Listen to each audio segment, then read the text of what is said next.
So பசங்களா உங்களோட 10th standard science exam question paper தான் என் கையில் இருக்கு. இதோட ஆன்சர் கீ தான் நம்ம இப்போ பார்க்க போகிறோம். கம்ப்ளீட் ஆன்சர் கீ நான் உனக்கு லைவ் டிஸ்கஷனில் சொல்ல போகிறேன். கண்டிப்பாக நம்மளோட லைவ் டிஸ்கஷனில் வந்துடுங்க. நம்மளோட கொஷின் பேப்பர் எப்படி இருக்குன்னு பார்க்கலாமா?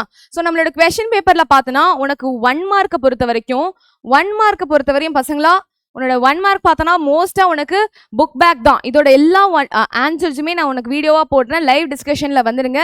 ஸோ 1 மார்க் பொறுத்த வரைக்கும் உனக்கு எல்லாமே புக் பேக். ஒரே ஒரு புக்கின் 2-3 புக் ஒரே ஒரு புக்கின் வந்திருக்கு. அண்ட் ஈஸி தான் புக்கினுமே, சரியா?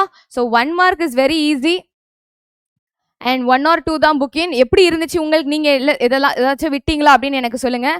அண்ட் நம்மளோட கொஷின் நம்பர் 22 கம்பல்சரி பார்க்கலாம். அதுக்கு முன்னாடி நம்மளோட 2 மார்க்ஸ் பார்த்தோன்னா பாயில்ஸ்லா, ரஸ்ட்டு, அட்டாமிக் மாஸு, சிம்பிளஸ்டிக் கீட்டோனு, புக் பேக் தான்டா. இது எல்லாமே நம்ம டிஸ்கஸ் பண்ணியிருந்தோம்டா. மேஷும் நம்ம வந்து பார்த்துருந்தோம். அண்ட் நெக்ஸ்ட் நம்மளோட கொஷின் நம்பர் 22 உனக்கு வந்து அக்கௌஸ்டிக்ஸ் சாப்டர்ல தான். இதுவுமே உனக்கு ரிப்பீட்டட் கொஷின் தான். ஸோ பசங்களா இது எழுதிருப்பீங்கன்னு நினைக்கிறேன். எப்படி இருந்துச்சுன்னு சொல்லுங்க. அண்ட் 4 மார்க்ல பார்த்தோன்னா டிஃபரன்ஸ் பிட்வீன் கொஷின் கொடுத்துருக்காங்க.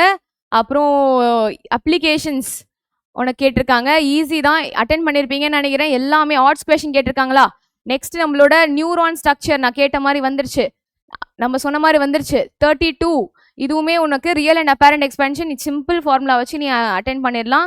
டீட்டெயில் கொஷின் நீங்களாம் எப்படி அட்டென்ட் பண்ணியிருக்கீங்கன்னு சொல்லுங்க. ரிப்பீட்டட் கொஷின் தான், ஈஸி கொஷின், ரொம்பலாம் வந்து கஷ்டமா இல்லை. ஸோ பசங்களா லைவ் டிஸ்கஷனில் நான் ஃபுல் ஆன்சர்ஸ் டிஸ்கஸ் பண்ணுறேன். நம்ம லைவ் டிஸ்கஷனுக்கு வந்துருங்க, சரியா?